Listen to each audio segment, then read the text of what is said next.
The Part 8A podcast. I'm your host, and today we're confronting a reality that challenged everything we thought we knew about digital authenticity. Imagine discovering that the podcast clip you shared last week, the one that felt so genuine, so trustworthy, was actually performed by an actor in front of a camera with no actual interview taking place.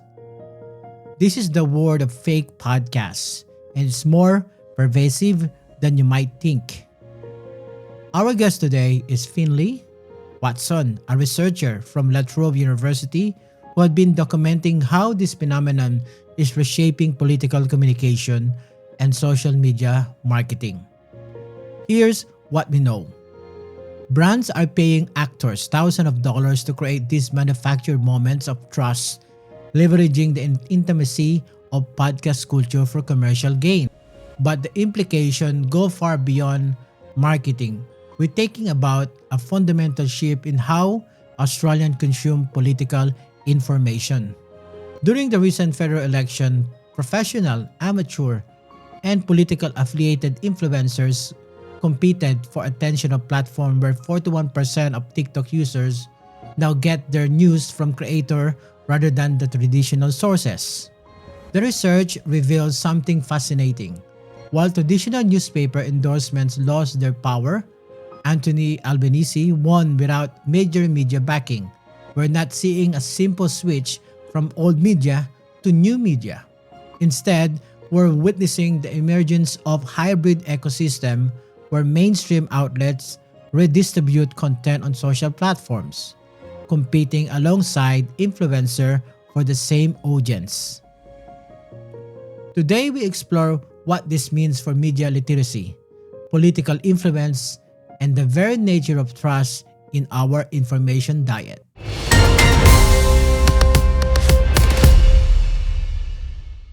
Hello, Mr. Finley Watson of La Trobe University, Department of Politics, Media, and Policy.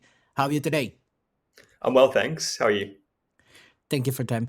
You've written about fake podcasts becoming a major issue on social media. Can you walk us through what exactly these are and how they're fooling millions of people?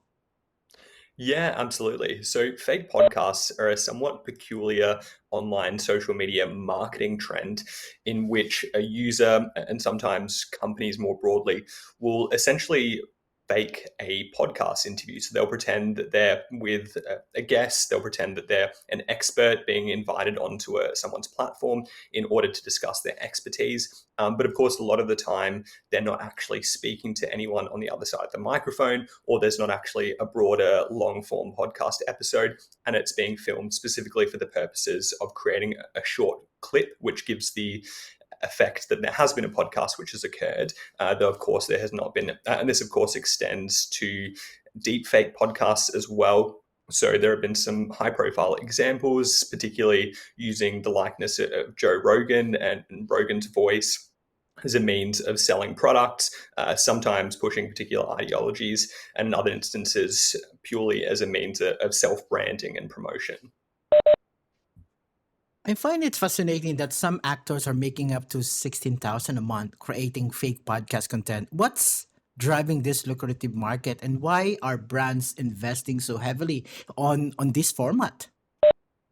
Well, it's a good question. I think in the US, it's due to the fact that social media has such a high user base. So I think 1 in 5 US citizens use social media on a regular basis to get their news. This is even higher for US citizens under 30 at about 1 in 3% of the population, or 1 in 3 out of the population in the US. So it's a really important venue for brands to be able to communicate in a format which suits and in which their viewers will understand. And podcasts have risen over the years to become a really important format for communication. There's a really high level of brand trustworthiness. People who listen to podcasts are more likely to trust their podcast host versus an advertisement that they might see on television. Usually this is because they'll develop a closer bond with the person who does the podcast. And so what a lot of brands are now doing is essentially taking the trustworthiness of the podcast format and creating shorter fake podcasts, as this is a really recognized format, and people, especially on TikTok, are likely to accept a much shorter clip without necessarily being too curious about whether there's a longer podcast, as many of the real podcasts, which are trustworthy and have high users, and those such as Joe Rogan's, are often formatted into shorter clips, which are well circulated and trusted on TikTok. So brands have essentially seen that these kinds of content get really high viewership counts and are really successful and engender a greater level of trustworthiness with their base, and have essentially cut out the middleman. Instead of going and paying podcasters a much higher rate that would likely be charged, they can go straight to actors who produce short, probably much cheaper fake podcast clips. And this is a way of reaching similar audiences with a similarly trustworthy format. Thank you so much for that. Looking at the Australia's political landscape, you've been identified three types of political influencers: professional, political affiliated, and amateur. Which group is having the most real impact on voters' behaviors since we already passed the election already?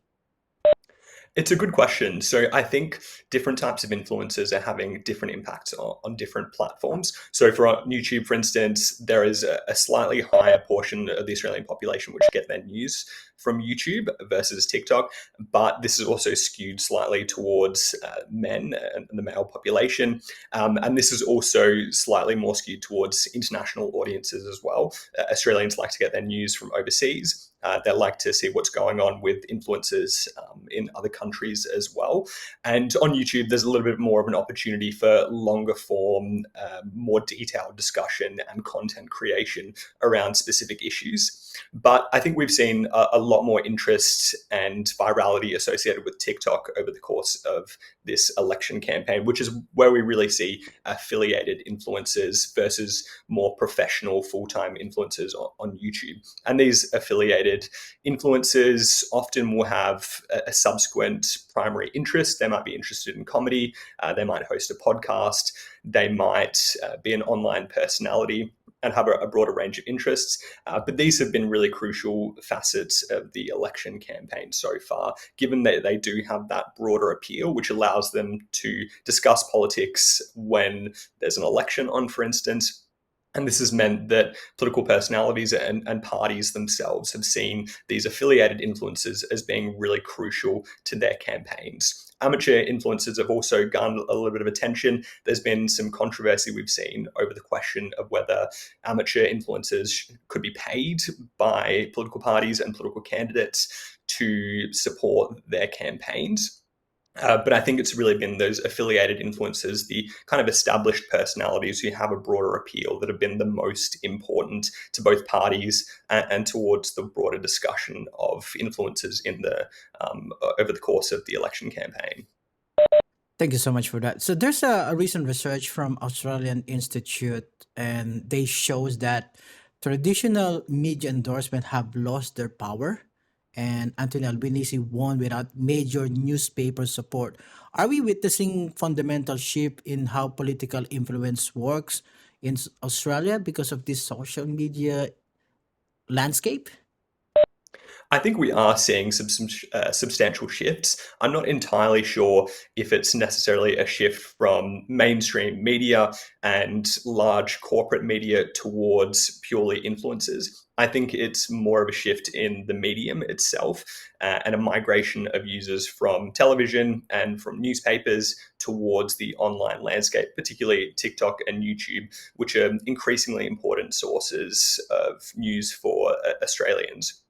So I think in that respect, we have seen influencers as individuals with a real understanding of how these spaces work, with how to get their communication across.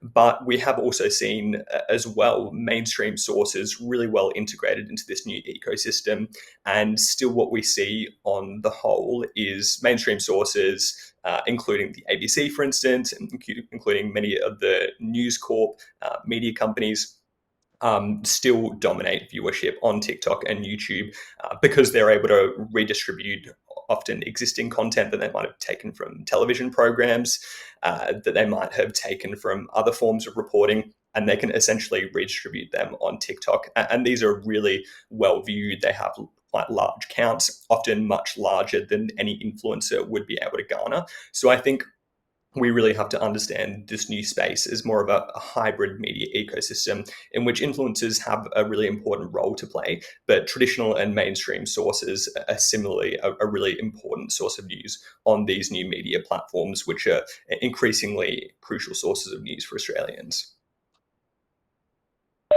Thank you so much for that. For every social media users, what are the most reliable red flag to spot a fake podcast content or a fake news? You mentioned in checking for original sources, but what else should people look for? Well, I think it's a really tricky question because fake news, misinformation, and for instance, fake podcasts are not necessarily always complete misinformation. There could be elements of truth, but we're also seeing misinformation in terms of format as well in terms of the specific factual claims that are made. So I think viewers need to be attentive not only to the claims which are being made, but to the broader format as well. I think they should be considering whether they're looking at a real news source, whether they're looking at a real television event, a real television broadcast, which might be redistributed on these social media platforms. And I think they need to still be relying probably on mainstream sources and broader fact-checking services as well to trust that the sources they're getting on these social media platforms are accurate. But I'm not sure if there's a really clear-cut way in which viewers and social media users are able to detect misinformation. It's becoming a real problem, and we're seeing as well the rise of AI and deepfake technology advance considerably to the point where in some cases, it's quite difficult to tell the difference between fake news and real, legitimate, trustworthy news. Given that influencers now provide news 41% of TikTok user in Australia, how should media literacy education adapt to this reality? What skill do people need most? Well, I think people need a balanced media diet. So I think influencers can be a really useful source of news. They can draw attention to important issues which perhaps other sources might not be covering as much. They can mobilize and motivate particularly younger audiences, such as the 41% of TikTok users who go to influencers for their news, to go and be engaged in politics.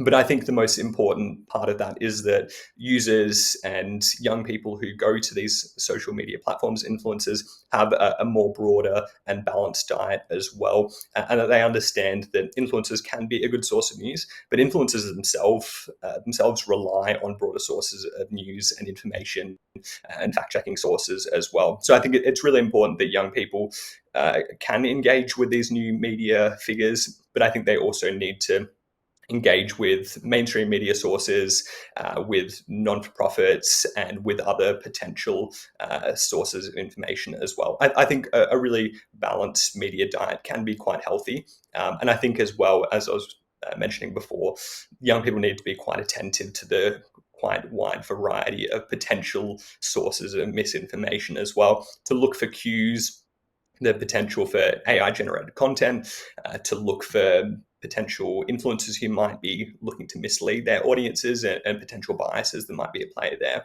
So I think it's a really tricky problem, but I think the starting point would definitely be ensuring and encouraging young people to adopt a balanced media diet. Thank you for that. My last question is to you. Looking ahead to the future Australian election, say, where do you see this balance heading? Will influencer power grow, or will see correction back toward like traditional gatekeepers like the legacy media or newspaper, TV? What are we looking at? I think future elections will definitely be centered on this new social media ecosystem, whether that necessarily means a shift towards new media figures such as influencers. I'm not entirely convinced, but I think definitely we'll increasingly see people get their news, if that is mainstream news, news from legacy media sources, from social media platforms in the first place. I also think we'll have to wait and see how other countries and other elections play out. I think probably a key reason why social media was so important in the 2025 Australian federal election was because political parties probably took some cues from the 2024 US presidential race. I know that the DNC, for instance, invited around 200 influencers to its annual conference in August. And Donald Trump and Kamala Harris had both courted a range and a variety of media personalities in their campaigns, which was seen as a really important source of engaging particularly young voters and young personalities for Donald Trump. So I think if we see similar trends in the future of elections being won and lost on the basis of this new media landscape, then I think we will continue to see political parties attempt to campaign around these new media personalities to integrate influencers into their campaigns, invite more to future budget lockups, as we saw just prior to the election, and more broadly attempt to integrate them into the campaigning dynamics. So that's where I see future elections headed, probably. Thank you so much, Mr. Finley Watson, on Department of Politics, Media and Policy at La Trobe University. Thank you for your time. Thanks for having me. Thank you so much. That's another episode of Part 8A podcast, and see you again next week for more topic and issue. Thank you. Subscribe to Manchari for news with authentic Gen X perspective, cutting through the noise with zero fluff. Available now across all podcast platforms.